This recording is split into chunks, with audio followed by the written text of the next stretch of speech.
They weren't cut up, they weren't sliced up, no OJ jazz, And he said, I did the most horrendous crime in the whole wide world. Aileen Wuornos, Florida, executed October 9, 2002. October 9, 2002. Stark, Florida. At 9:47 a.m. inside the Florida State Prison, Aileen Carol Wuornos was executed by lethal injection after more than 10 years on death row. Media crews gathered outside the gates, covering a case that had drawn national attention since the early 1990s. She was officially linked to the deaths of 7 men along Florida highways, and her final statement was short, leaving behind a legacy that has remained one of the most debated in modern criminal history. Aileen's life began far from the Florida highways where her crimes took place. Born in Michigan in 1956, she entered the world under difficult circumstances. Her father was incarcerated at the time and later died while in custody, and her mother left the family soon afterward. Both Aileen and her brother were raised by their grandparents in a household marked by instability. By her early teens, she had left school, living in wooded areas near her home and surviving through exchanges for food and shelter. Police records from her adolescence show minor charges and repeated attempts to live independently, long before she reached adulthood. In her 20s, Aileen drifted from state to state. She hitchhiked, slept outdoors, and relied on short-term encounters with strangers for income.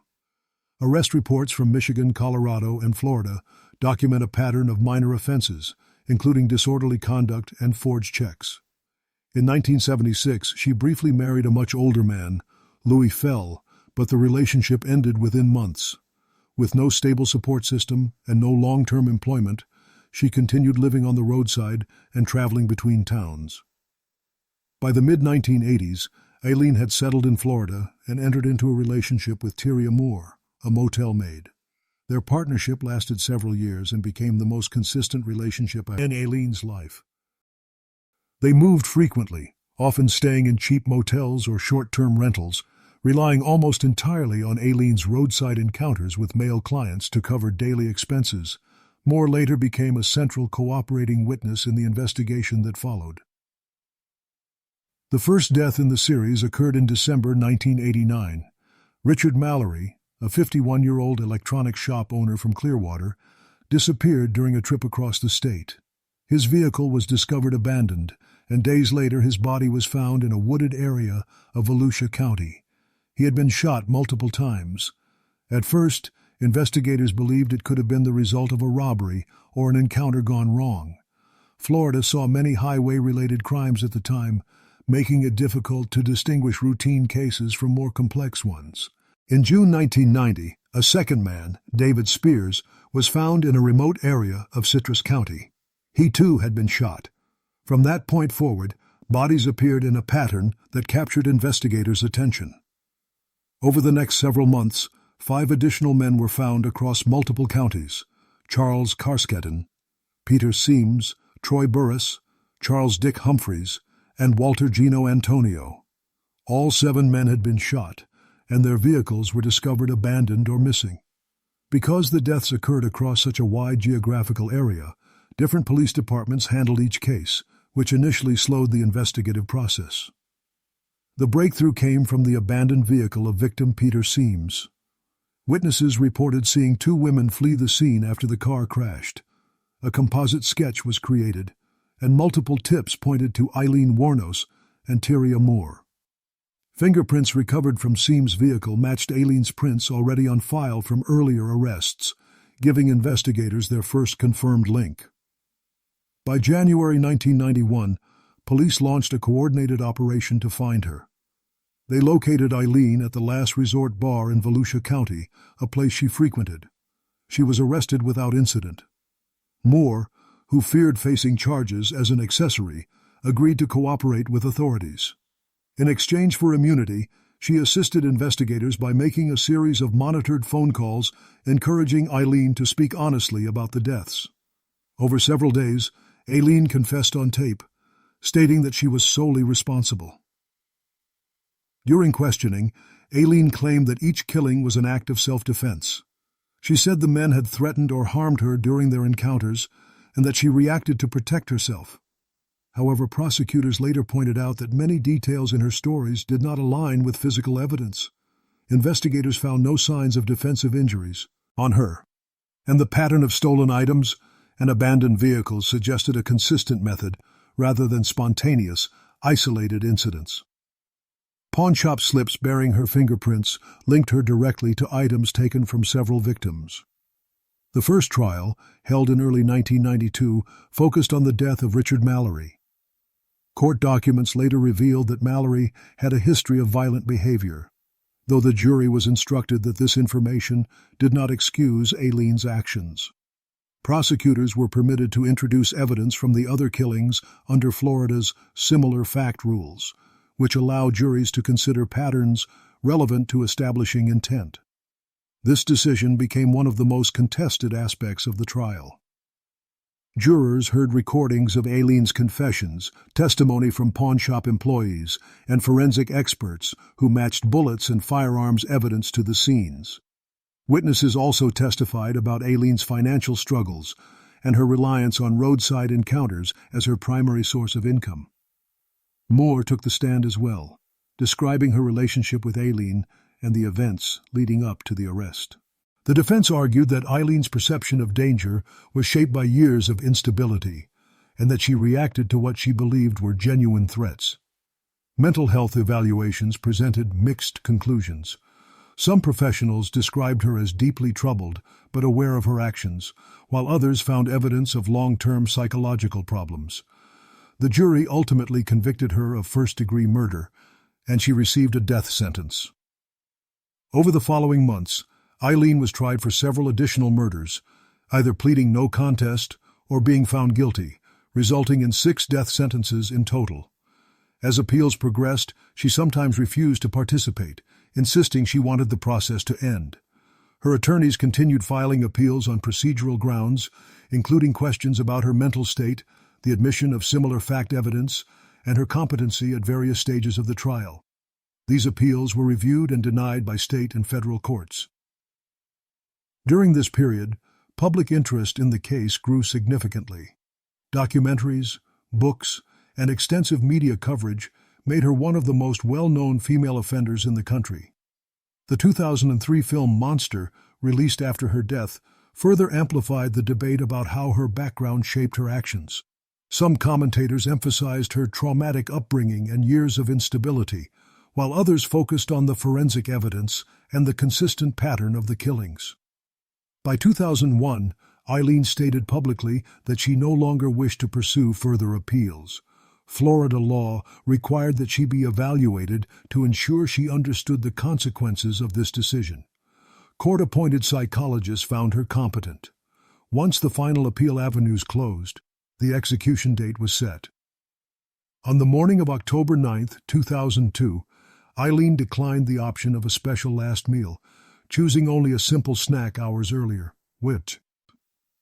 Witnesses described her demeanor as steady as she entered the chamber.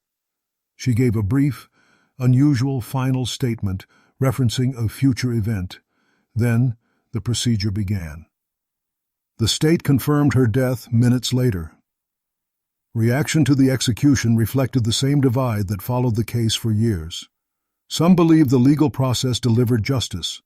Others questioned whether her background and mental health issues were adequately addressed. Legally, however, her case remains one of the most extensively documented serial murder investigations in Florida's history. From the first abandoned vehicle in 1989 to the final court ruling a decade later, every step of the case built a picture of deliberate, repeated killings along Florida's highways. And on that October morning in Stark, the long-running investigation concluded with the final order carried out by the state of Florida. Velma Barfield, North Carolina, executed November 2nd in 1984.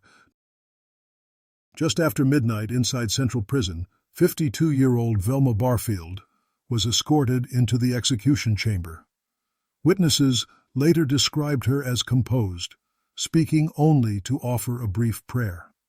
Within minutes, she would become the first woman in the United States to be executed by lethal injection, a historic moment that stemmed from a quiet but deadly pattern uncovered only after one man's unexpected autopsy, changed everything.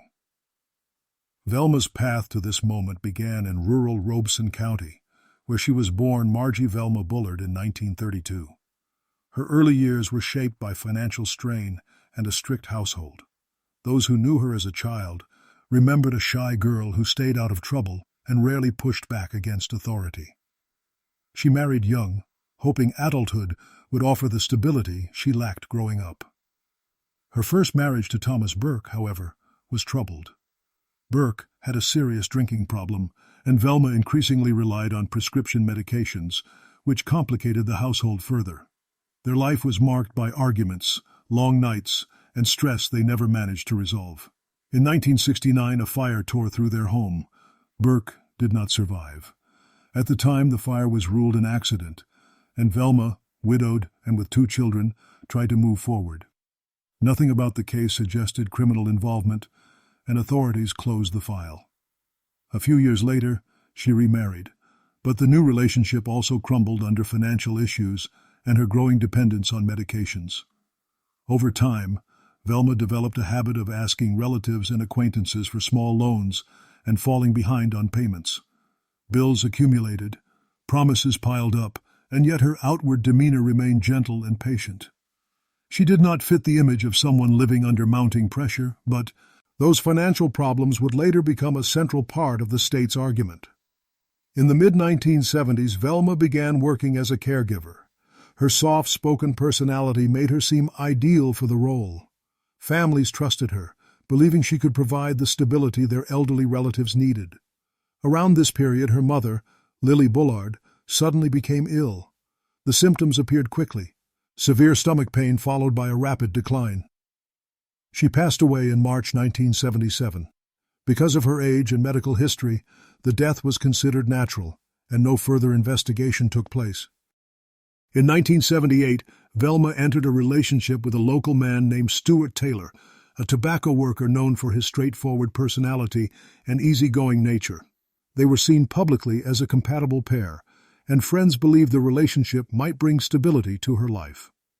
But Velma's financial issues intensified. She was falling behind on payments and, according to court records, forged Taylor's signature on a check for a small amount of money. When Taylor discovered the forgery, tension between them rose. Not long after the confrontation, Taylor became violently ill. The symptoms were striking: severe gastrointestinal distress, dehydration, and sudden collapse. At first, doctors suspected food poisoning or a stomach virus. He improved slightly, then worsened again. On February 3, 1978, he died in the hospital. His age and general health made the rapid decline unusual, and Taylor's family insisted on an autopsy. That decision exposed everything. Toxicology results showed a concentrated amount of arsenic in his system, levels consistent with deliberate administration. This immediately opened a criminal investigation. Detectives looked into who had prepared his meals, who had been with him before the symptoms appeared, and whether he had been exposed to any hazardous substances at work. The focus quickly turned to Velma. As investigators retraced her past, earlier deaths began to draw attention. While no other case had been considered suspicious at the time, the similarity in sudden illnesses surrounding her life raised questions. Authorities exhumed the body of her mother, Lily Bullard. Lab analysis again revealed arsenic. Although prosecutors ultimately pursued only Taylor's case, the exhumation reinforced a disturbing pattern and helped solidify the state's theory. During questioning, Velma denied harming anyone, but the evidence was strong. Arsenic, a common ingredient in certain pesticides during that era, appeared in both Taylor and Bullard's systems in concentrations far beyond accidental exposure. Investigators also uncovered her financial troubles, including the forged check, and connected them to a possible motive. Velma was arrested and charged with first-degree murder in Taylor's death. The trial began in December 1978. Observers noted how calm she remained in court, listening intently as witnesses described the events leading to Taylor's collapse. Prosecutors presented a straightforward timeline: a forged check, a strained relationship, and a sudden illness that matched the known effects of arsenic. Toxicologists explained how the poison attacked the body. Medical examiners described internal damage consistent with ingestion of a significant dose. The prosecution argued that Velma administered the substance through food or drink. Friends and relatives testified about her financial problems and her dependence on medications, providing a broader picture of her life at the time. Some witnesses recalled her unusual attentiveness during the periods when these sudden illnesses occurred, behavior that seemed compassionate on the surface but took on a different meaning once the toxicology results were known. The defense focused on Velma's emotional struggles, long-term medication dependence, and claimed that her capacity for sound judgment was impaired. They suggested that environmental exposure or contaminated food could have been responsible, but experts dismissed this, pointing out the extremely high concentration of arsenic in Taylor's body. The jury deliberated and returned a verdict of guilty. Velma Barfield was sentenced to death. Her conviction made national headlines because female death row cases were exceedingly rare in the post-1976 era when capital punishment had been reinstated. Over the following years, she pursued multiple appeals, arguing her previous attorneys had not accurately presented her mental health issues and that new mitigating evidence should have been considered. None of the appeals succeeded. While incarcerated, Velma underwent a notable religious transformation, becoming active in prison ministries and drawing support from certain faith groups across the country. Letters, visits, and public statements portrayed her as remorseful and spiritually changed. However, the state maintained that the crime's deliberate nature, combined with the forensic evidence, justified the original sentence. Public opinion was mixed. Some believed her transformation was genuine and argued for clemency, while others viewed the case strictly through the lens of the evidence. In the final weeks before the execution, her legal team and supporters sought intervention from the governor, emphasizing her age, health, and prison record. After reviewing all filings, the governor declined to commute the sentence. On the night of November 1, 1984, Velma was moved to the holding area near the execution chamber. She spent her final hours meeting with a minister and speaking with family members. She declined a traditional last meal, choosing only a small snack earlier in the evening. When the time came, she walked unassisted into the chamber. Witnesses reported that she appeared calm as she lay on the table and made a brief final statement asking for forgiveness. The drugs were administered shortly after 2 a.m., and she was pronounced dead within minutes. Her execution marked a significant moment in American legal history, the first woman executed by lethal injection and the first woman executed in the United States since 1962. In the aftermath, her case continued to be studied by legal scholars, criminologists, and historians. For some, it raised questions about the intersection of addiction, mental health, and responsibility. For others, it stood as a clear example of how forensic science, particularly toxicology, can uncover crimes that would otherwise remain hidden. But at the center of it all was a man whose sudden illness finally revealed the truth. Without the autopsy demanded by Stuart Taylor's family, Velma's pattern may never have been uncovered. And on that early November morning in Raleigh, the long investigation that began with one toxicology report reached its final conclusion. Karla Faye Tucker, Texas, executed February 3, 1998. On this night, for the first time in more than a century, the state of Texas prepared to execute a woman. Karla Faye Tucker was led into the Walls Unit execution chamber after 14 years of legal battles, national media scrutiny, and a high-profile fight for clemency that reached audiences around the world. Her case drew attention from religious leaders, international human rights groups, and prominent public figures. But all appeals had been denied, and at 6:45 p.m., Texas carried out the sentence. To understand how Tucker came to this point, you have to return to her early years in Houston. Born in 1959, she grew up in an unstable home marked by constant conflict and little supervision. By her early teens, she had drifted into a lifestyle centered around older peers, local biker circles, and heavy drug use. Arrest records from her youth show a pattern of minor offenses and a growing separation from any structured environment. She left school early, spent long stretches away from home, and began relying on street culture for support.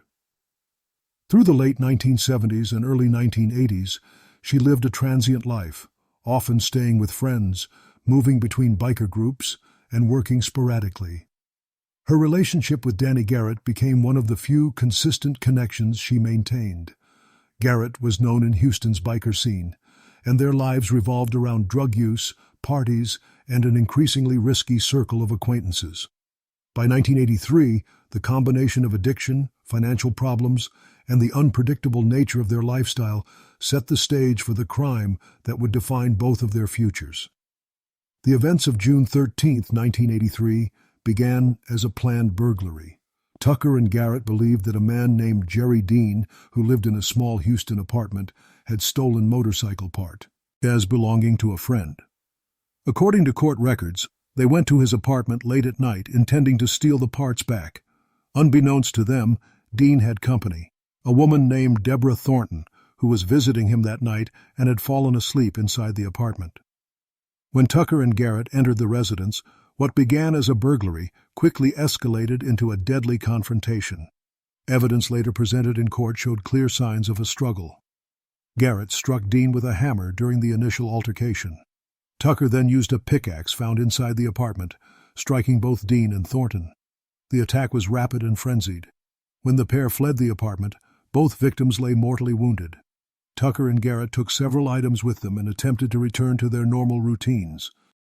The bodies were discovered the next morning when a co-worker of Jerry Dean arrived to pick him up for work and saw signs of forced entry. Police quickly realized they were dealing with a violent double homicide. The scene showed evidence of burglary as well as a significant physical struggle. Detectives interviewed people connected to Dean and the broader biker community, and Tucker's and Garrett's names surfaced repeatedly. Witnesses reported hearing them talk about the break-in and events of the night. Several of these statements became key pieces of evidence. Investigators moved swiftly, and both Tucker and Garrett were arrested within weeks. During questioning, Tucker admitted involvement, telling officers she struck both victims during the confrontation. Her statements aligned with the forensic findings from the scene, and the physical evidence connected her directly to the crime. Garrett was charged as well, and he later died in prison years into his sentence. Tucker's trial began in April 1984. Prosecutors outlined the timeline of the burglary, the confrontation, and the use of the pickaxe during the attacks. They emphasized the deliberate nature of the blows delivered to both victims. The state presented eyewitnesses who testified about Tucker's comments after the crime and forensic experts who detailed the injuries. The prosecution argued that the attack went far beyond a burglary that had spiraled out of control and that Tucker's direct participation made her fully responsible. The defense acknowledged her involvement, but asked the jury to consider her drug-fueled state, the chaotic environment she had lived in, and the impulsive nature of the events. They emphasized that she had grown up without stability and had spent years in a destructive subculture that normalized violence and substance abuse. However, the evidence in the case was overwhelming and aft. Her deliberations. The jury found her guilty of capital murder. She was sentenced to death. When Tucker entered the Mountain View Unit, Texas's facility for female death row inmates, few expected her case to become the subject of international attention. But over the next several years, she underwent a dramatic personal change. She became active in Bible study programs, communicated regularly with religious volunteers, and publicly expressed remorse for her actions. Prison staff described her as respectful, cooperative, and steady in her routines. Her transformation drew the attention of Christian organizations across the country. By the early 1990s, her name had become widely known. Interviews she gave to reporters painted a picture of someone who had left her earlier life behind. This created a major public debate. Could rehabilitation affect how the justice system should respond to someone convicted of capital murder? Her case became a touchpoint for discussions about forgiveness, accountability, and the purpose of the death penalty. Through the mid-1990s, her attorneys filed appeals based on both procedural arguments and the changes she had made during incarceration. They requested reconsideration of her sentence, highlighting her conduct on death row and her expressions of regret. These appeals were reviewed by state and federal courts and ultimately rejected. None of the legal challenges altered the original conviction or sentence. As her execution date approached, the clemency campaign intensified. Letters from religious leaders, including high-profile pastors, urged Texas officials to reconsider the sentence. International observers and organizations focused on human rights submitted petitions arguing that her transformation demonstrated genuine rehabilitation. The case drew national news coverage, and public opinion became sharply divided.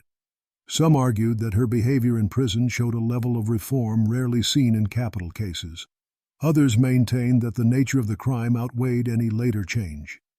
In January 1998, the Texas Board of Pardons and Paroles reviewed her request for clemency. Despite the unprecedented public interest, the board voted unanimously against recommending a reprieve. The decision then moved to the governor's office, where it was reviewed and denied as well. With all legal and executive options exhausted, the February 3rd execution date remained unchanged. On the morning of the execution, Tucker was transported from the Mountain View unit to Huntsville. He spent the day speaking with spiritual advisors and family members. Witnesses noted that she appeared composed as she walked into the chamber. When asked for final words, she stated a brief message of love and apology directed toward her loved ones and the families of the victims. At 6:45 p.m., the lethal injection was administered, and minutes later, she was pronounced dead. Outside the prison, the reaction reflected the larger debate surrounding her case. Some believed justice had been served exactly as the law required. Others felt the state had disregarded evidence of profound personal change. Karla Faye Tucker's story remains one of the most discussed female death penalty cases in American history. It raised difficult questions about rehabilitation, public perception, and the intersection between remorse and responsibility. And it left behind a legacy that continues to influence how the justice system and the public view transformation on death row. Betty Lou Beets, Texas, executed February 24, 2000. Just before 7 p.m., 62-year-old Betty Lou Beets was led into the Walls Unit execution chamber. After 14 years of appeals, global petitions, and intense debate about her life and the fairness of her trial, Texas prepared to carry out the sentence for the 1983 killing of her husband, Jimmy Don Beets. Advocacy groups, including the United Nations and Amnesty International, had urged the state to reconsider, arguing her history of trauma was never properly presented. But all legal avenues had closed. Within minutes of the injection beginning, her execution was complete. To understand how Betty Lou arrived at this moment, it helps to look at the decades that shaped her life long before the crime. She was born in North Carolina in 1937 and grew up in a home marked by conflict, poverty, and constant instability. By her teenage years, she had left school and entered her first marriage at just 15.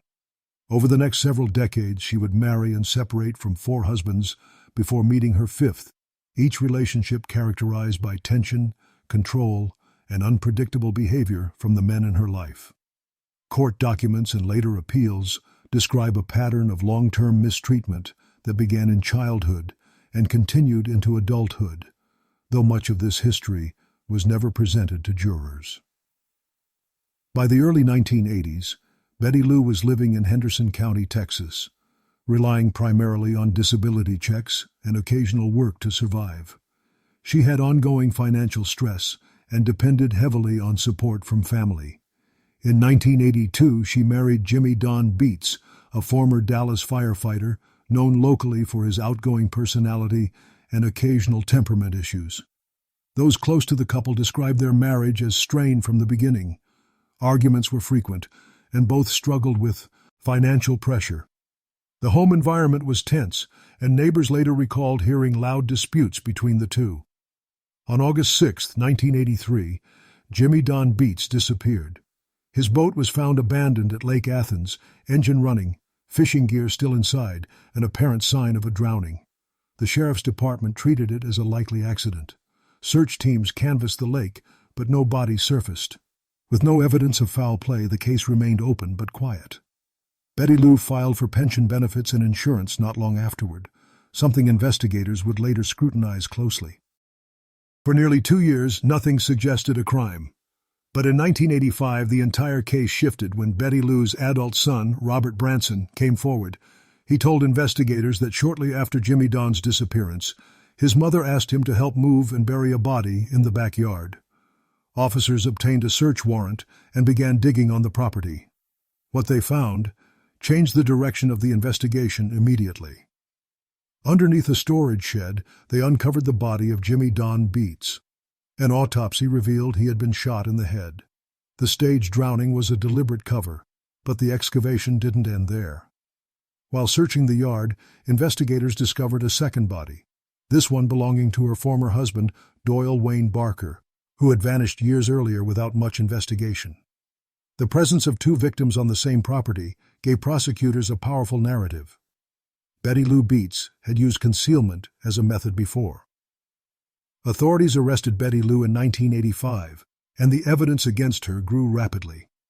Ballistics experts linked a revolver found in her home to the bullet fragments recovered from Jimmy Don's remains.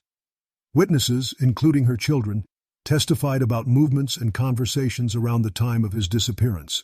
Prosecutors alleged she shot him while he sat in his recliner, then directed one of her sons to help hide the body. The timeline they presented portrayed the murder as intentional and financially motivated, designed to obtain life insurance and pension payouts. When her trial began in Henderson County in 1986, the prosecution emphasized premeditation. They argued she had not only planned the shooting, but staged the boating accident to mislead investigators and create a narrative of tragedy rather than homicide.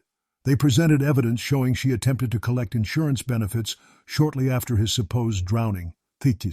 I also pointed to the remains of Doyle Barker to reinforce a pattern of calculated behavior, though she was not tried for Barker's death. The defense, meanwhile, faced an uphill battle. Betty Lou's attorneys argued that her entire adult life had been shaped by coercive and dangerous relationships, leaving her with limited capacity to respond to conflict or threats. They said her background was essential to understanding what happened. But during the trial, little of that history was presented to the jury. No expert witnesses were brought in to explain the long-term effects of chronic trauma, nor were psychological evaluations introduced that could have provided context for her actions. In later appeals, new attorneys argued this was a critical failure, calling it one of the most serious omissions of the case. The jury deliberated and found Betty Lou Beets guilty of capital murder. She was sentenced to death under Texas law and transferred to the Mountain View Unit, where female death row inmates are housed. Over the next 14 years, her case moved through every level of the appeal system. Her legal teams argued repeatedly that the jury had been deprived of crucial mitigating evidence that would have demonstrated the extreme circumstances she had lived under for decades. International organizations became involved as well. Amnesty International published detailed reports criticizing how the trial was conducted, pointing out that her mental health, hearing impairment, and long-term exposure to mistreatment had never been properly evaluated or introduced in court. The United Nations Human Rights Committee issued statements expressing concern about the fairness of her sentencing. Supporters argued that the justice system had failed to grasp the full story. Despite the attention, state and federal courts consistently upheld the conviction. They ruled that even if the mitigating evidence had been presented, the outcome would likely have remained the same because the physical evidence against her was strong and the concealment of the body demonstrated clear intent. The Texas Board of Pardons and Paroles reviewed her clemency petition in early 2000. After examining the case, they denied her request unanimously. The governor upheld the decision, leaving no remaining options. On February 24th, she was transported from Mountain View Unit to Huntsville. Witnesses said she appeared composed as she entered the execution chamber. When asked for final words, she delivered a brief message of love to her family. At 6:18 p.m., the lethal injection was administered, and she was pronounced dead minutes later. Outside the prison, reactions were sharply divided. Some believed justice had been served. Others argued her execution underscored the justice system's failures to consider how lifelong trauma can shape a person's choices. Regardless of viewpoint, her case became one of the most studied involving a female defendant on death row, and it remains central to discussions about mitigation evidence, fairness, and how the courts handle defendants with histories marked by danger, instability, and accumulated pressure. Wanda Jean Allen, Oklahoma, executed January 11, 2001. McAlester, Oklahoma. Just after 9 p.m. inside the Oklahoma State Penitentiary, 41-year-old Wanda Jean Allen lay secured to the execution gurney. Outside, demonstrators urged the state to stop the procedure, citing her lifelong cognitive impairment and traumatic upbringing. Despite the growing attention surrounding her case, the courts had ruled that she was competent and that all legal options had been exhausted. At 9:21 p.m., Oklahoma carried out the execution, making her the first black woman executed in the United States since 1954. Wanda Jean Allen's life began far from the public scrutiny that would follow her final years. Born in 1959 in Oklahoma City, she grew up in deep poverty. She faced instability at home from an early age and struggled significantly in school. Records introduced later showed that at age 14 she suffered a serious head injury after being struck by a truck. Doctors who reviewed her medical history during later appeals concluded that the injury left her with long-term neurological deficits.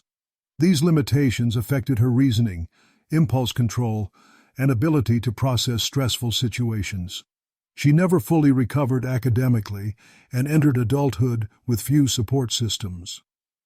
By her 20s, Wanda was navigating a life shaped by economic hardship and inconsistent relationships. She lived in low-income neighborhoods, changed residences frequently, and had repeated conflicts that brought her into contact with law enforcement. In 1981, she was involved in a shooting that resulted in the death of a woman named Verdell Howard. Wanda insisted the shooting was accidental, but the state argued otherwise. She was convicted of manslaughter, served several years, and was released in the mid-1980s.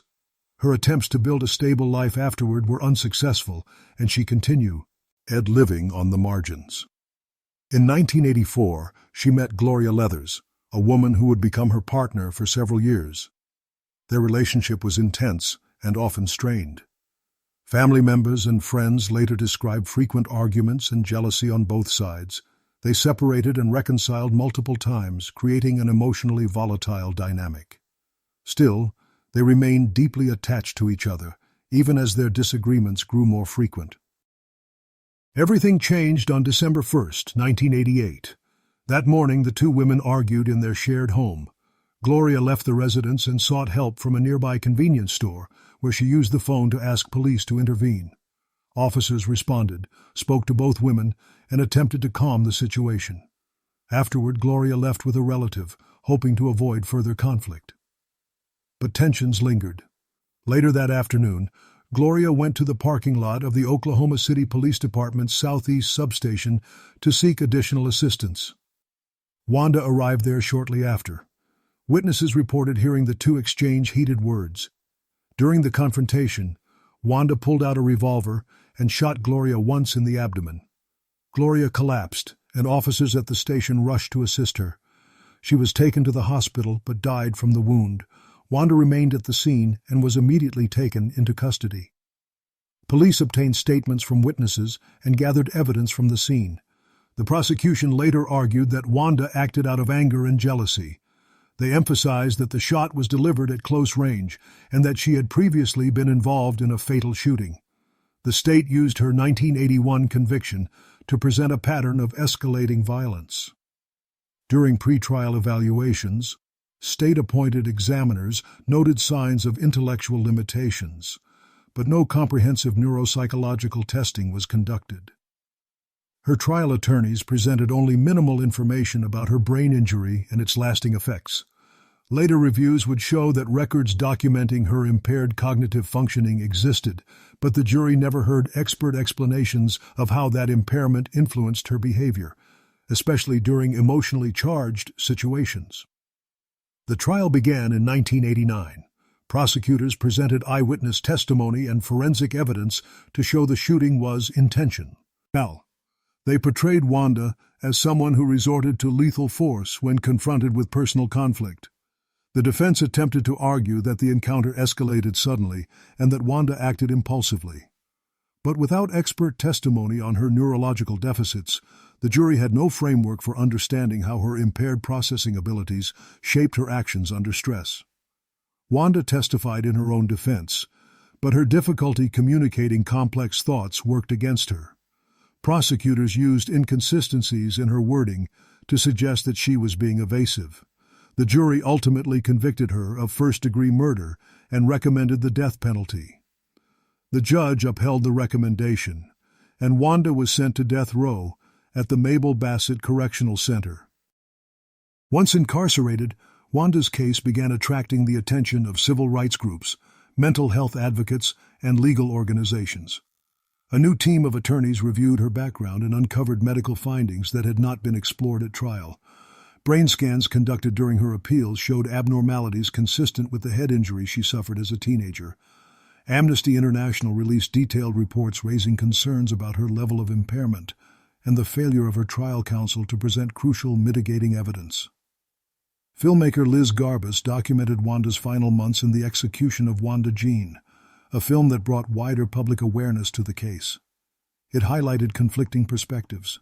Prosecutors insisted the evidence was clear and that the shooting was deliberate, while advocates argued that the legal system had overlooked her profound cognitive limitations and the lifelong circumstances that shaped her behavior. Throughout the 1990s, her attorneys filed appeals in state and federal courts.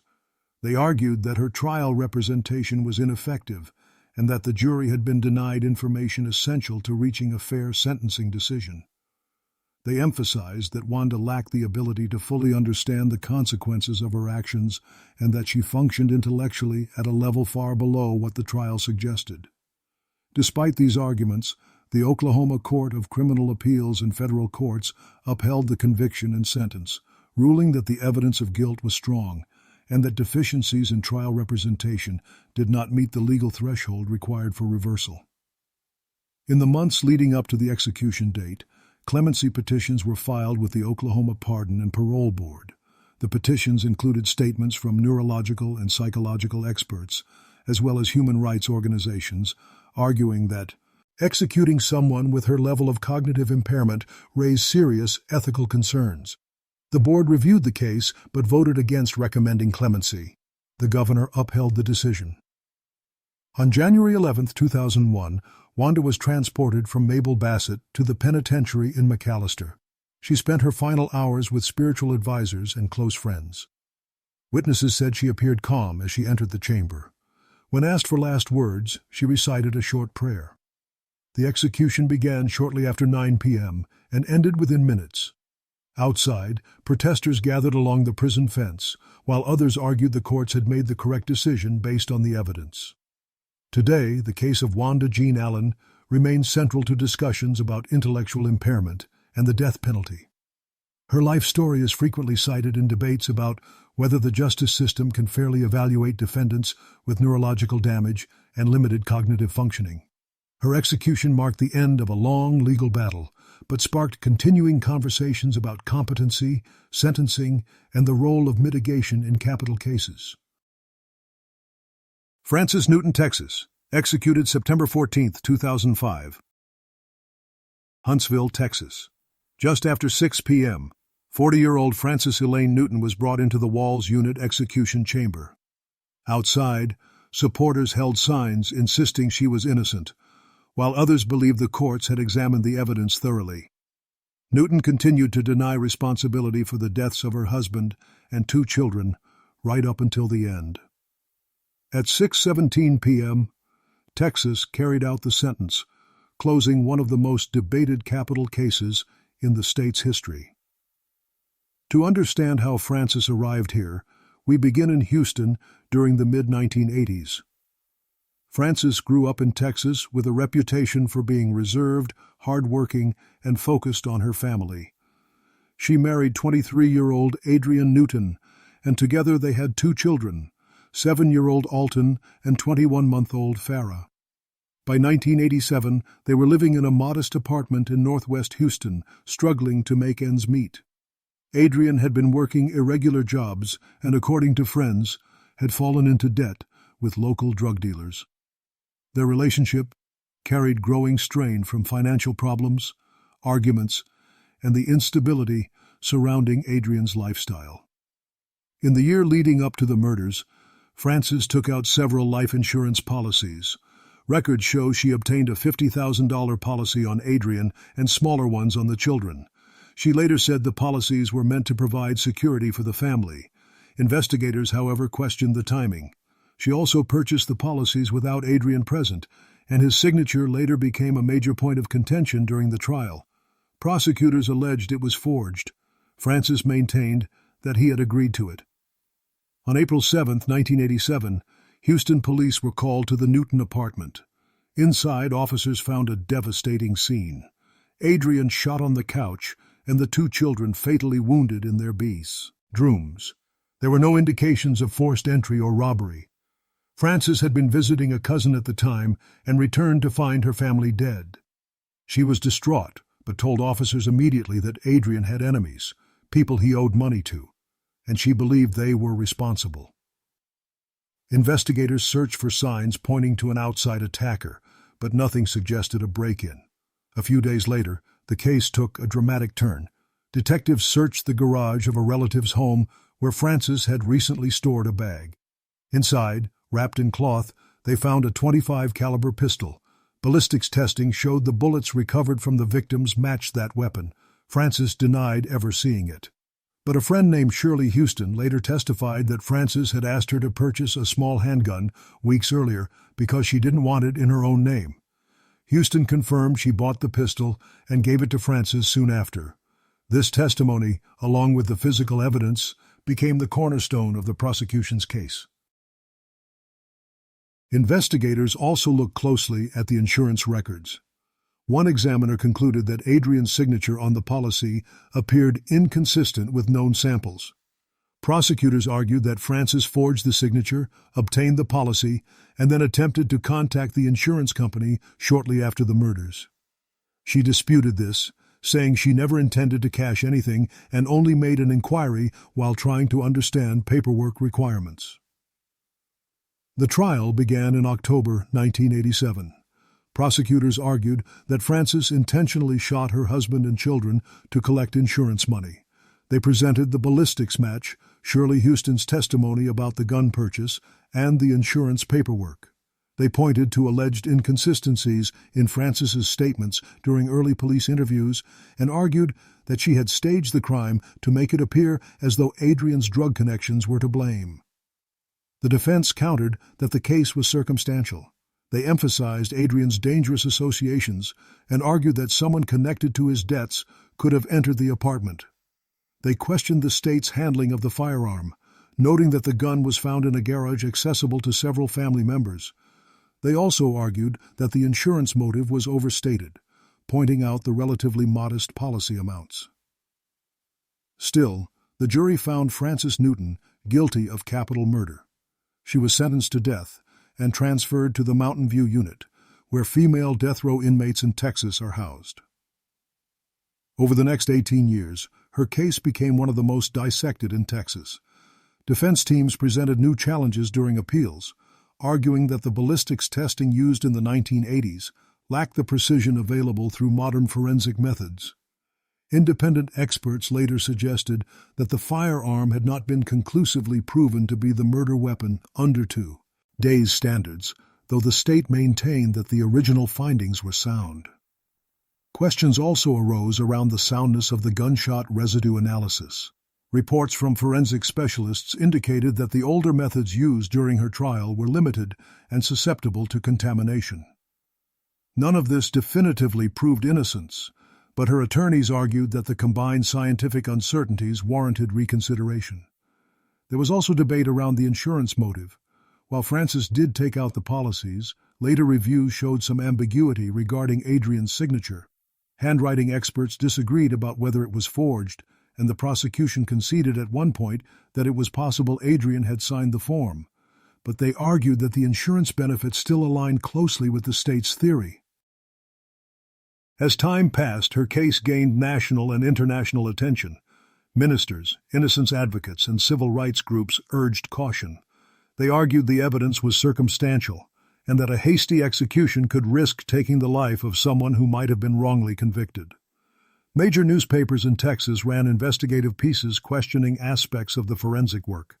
Some supporters noted that Frances had no prior history of violence and believed the prosecution had unfairly emphasized the insurance policies while ignoring alternative suspects tied to Adrian's deaths. In 2004, Frances came within hours of execution before receiving a last-minute reprieve.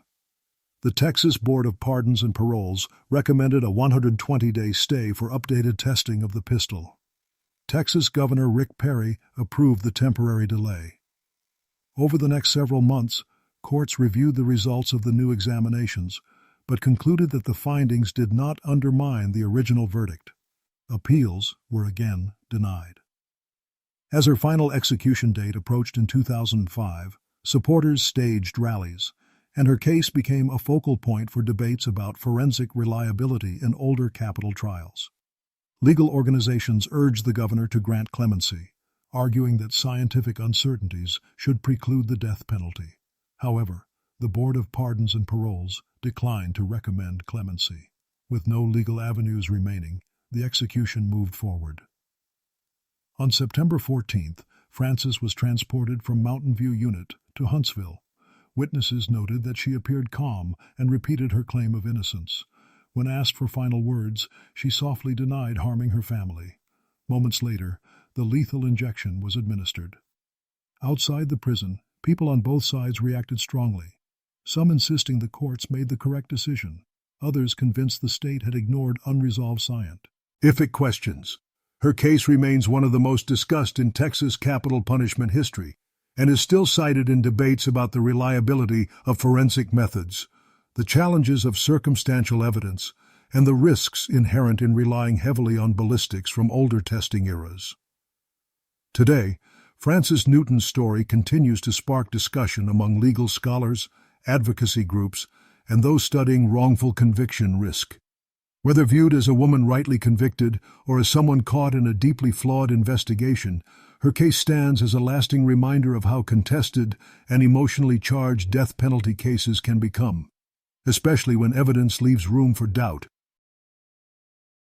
Christina Marie Riggs, Arkansas, executed May 2, 2000. Varner, Arkansas. At the Cummins unit shortly after 9 p.m., 28-year-old Christina Marie Riggs entered the execution chamber. She had spent the past year telling courts she did not want to appeal her death sentence.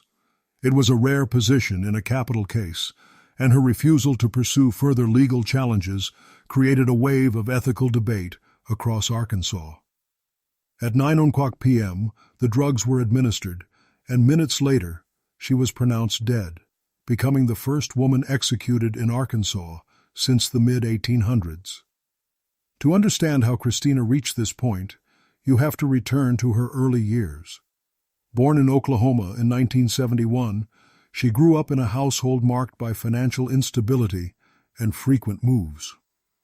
School was difficult, and she struggled with confidence and consistency.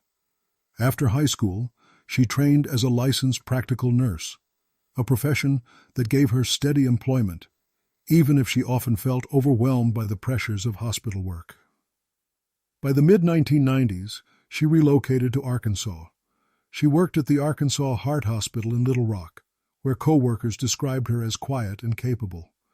At home, however, her life was unraveling. Her marriage was failing, childcare demands were constant, and debts were increasing. Friends later recalled that she felt cornered by mounting responsibilities. Combined with worsening depression, her situation deteriorated rapidly in 1997. On November 4th of that year, everything reached a tragic breaking point. Christina was home with her 2 young children, 5-year-old Justin and 2-year-old Shelby.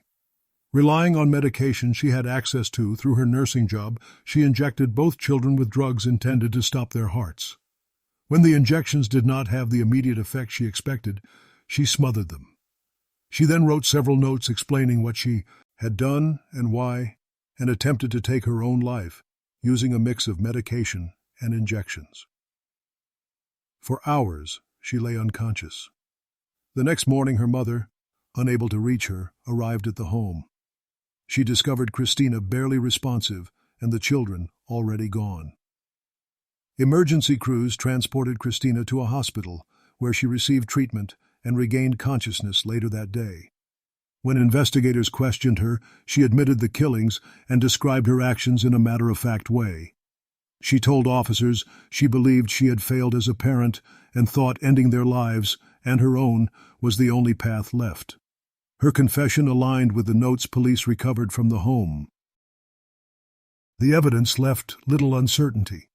Crime scene investigators documented the medical supplies used, the positioning of the bodies, and the overdose materials beside Christina's bed. There was no sign of an intruder, no struggle, and no alternative suspect. Prosecutors charged her with 2 counts of capital murder. During pretrial evaluations, mental health experts determined that Christina understood the charges against her and was capable of participating in her defense. Her attorneys began building a mitigation case centered around her depression, escalating stress, and deteriorating personal life. But Christina told her legal team she did not want to contest the facts or fight the death penalty. Her trial began in June 1998. The prosecution presented a straightforward progression of events: the injections, the smothering, the notes, and the structured way the scene had been set up. They showed that Christina had used her medical knowledge to attempt a controlled method of killing, and then tried to end her own life afterward. The defense did not dispute the facts. They focused instead on her mental state in the months leading up to the killings, describing how her emotional decline had gone untreated. But the defense faced a profound obstacle.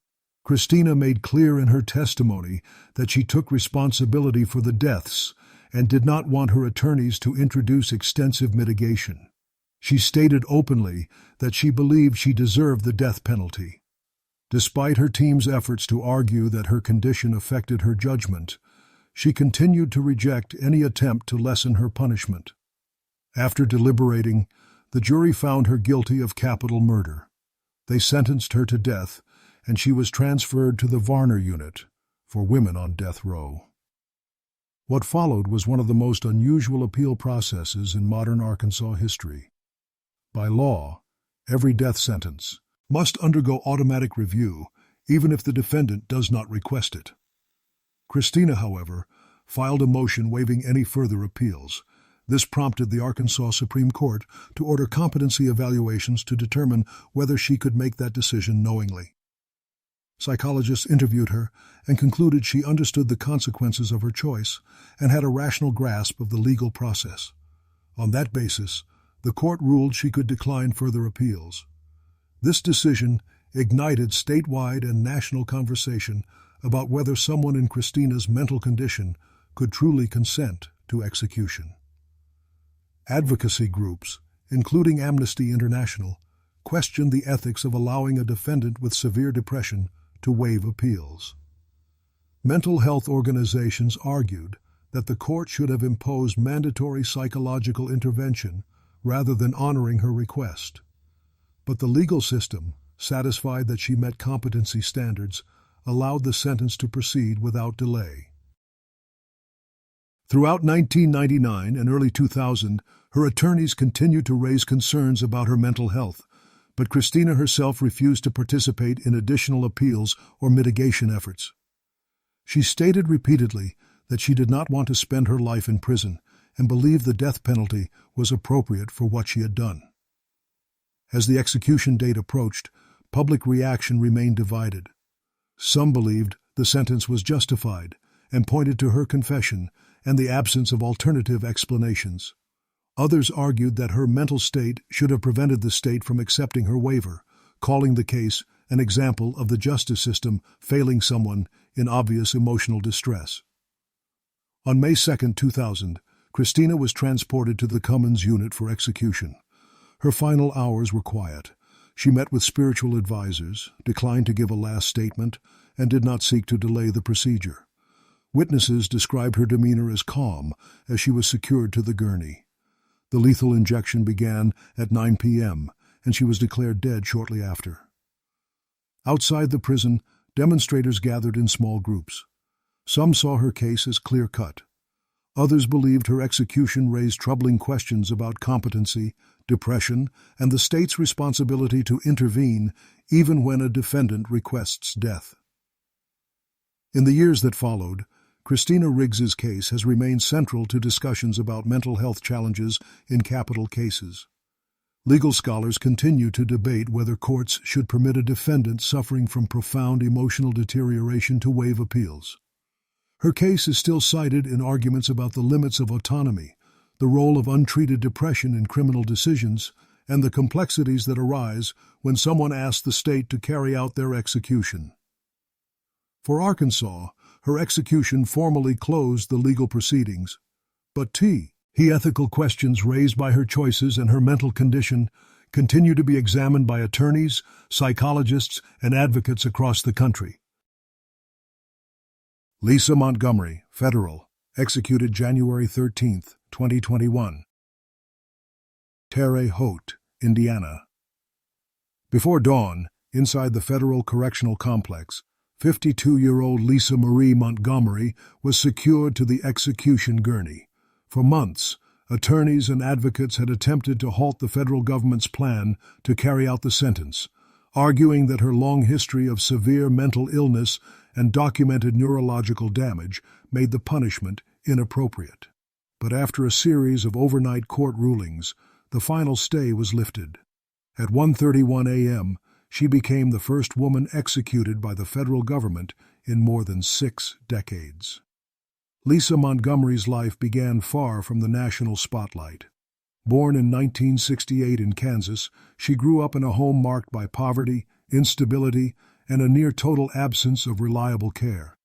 According to multiple evaluations conducted after her arrest, she developed complex psychological disorders tied to her childhood experiences.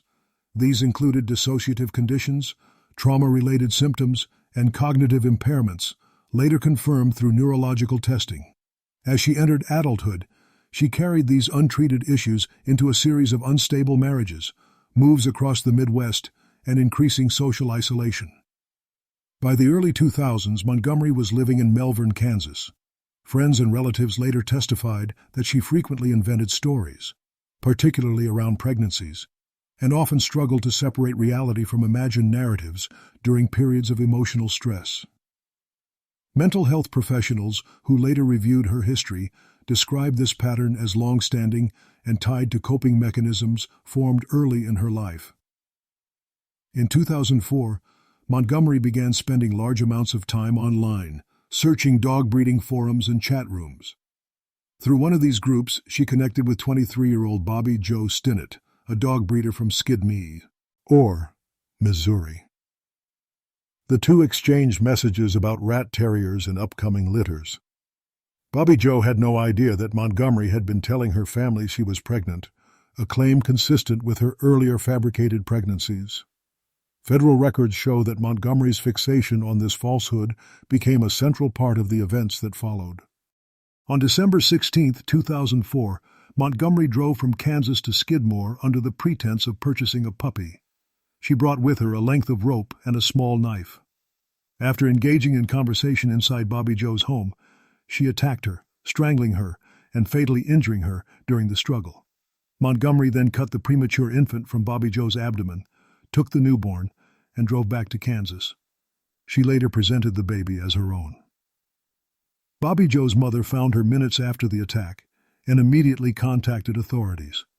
Because the crime involved the abduction of a newborn across state lines, federal agents quickly joined the investigation. FBI records show that investigators traced email communication and IP logs to Montgomery's home. The following day, agents located her holding the infant, who was alive and unharmed. During questioning, Montgomery initially repeated her pregnancy story but eventually gave statements that matched key details of the crime. Forensic evidence, including blood traces, the rope, the knife, and online communication, strengthened the government's case. Her federal trial began in 2007. Prosecutors argued that Montgomery had planned the crime to maintain the facade of pregnancy, highlighting the drive across state lines, the tools she brought, and the steps she took before and after the killing. They argued that despite her mental illnesses, she demonstrated deliberate actions consistent with intent. The defense did not dispute the crimes, but argued that Montgomery's psychological disorders prevented her from fully comprehending her actions. They presented extensive medical documentation, including brain scans showing structural abnormalities, and expert testimony describing her dissociative mental state. They argued that years of untreated trauma contributed to a break from reality, and that she lacked the capacity to from the level of intent required for a federal death sentence.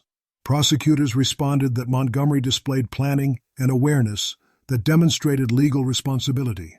After deliberations, the jury found her guilty. She was sentenced to death under federal kidnapping and murder statutes.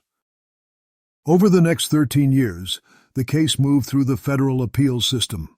Montgomery's attorneys filed petitions arguing that her original trial had not fully considered essential neurological evidence. Several judges acknowledged the unusual complexity of the case, but none overturned the sentence. Petitions continued to focus on her mental state, pointing out that expert evaluations consistently found severe psychiatric symptoms and significant cognitive impairment. Federal courts, however, held that the legal requirements for overturning the sentence had not been met. The debate surrounding the case intensified in 2020, when the federal government resumed executions after a long hiatus. Montgomery's execution was scheduled for December, then briefly delayed when her attorneys contracted COVID-19. Advocacy groups, mental health professionals, former prosecutors, and a coalition of religious organizations urged clemency. They argued that executing someone with her documented psychological conditions conflicted with evolving standards of fairness. Her legal team filed last-minute petitions asserting that she was unable to rationally understand the nature of her execution, a key requirement under federal law. Multiple federal courts issued temporary stays, but the U.S. Supreme Court ultimately allowed the government to move forward. On the night of January 12th, Montgomery was transported to the execution facility in Terre Haute. Witnesses described her as quiet and detached as she was placed on the gurney. When offered the chance to make a final statement, she declined. At 1:31 a.m., the lethal injection began, and she was pronounced dead shortly afterward. Outside the prison, reaction was deeply divided. Supporters of the execution believed the crime warranted the punishment. Opponents argued that the federal government had ignored overwhelming evidence of severe mental illness and the long-term effects of trauma. The case became a focal point in discussions about the role of psychological impairment in capital cases and the ethical boundaries of federal executions. Today, Lisa Montgomery's case remains one of the most scrutinized in the history of the federal death penalty.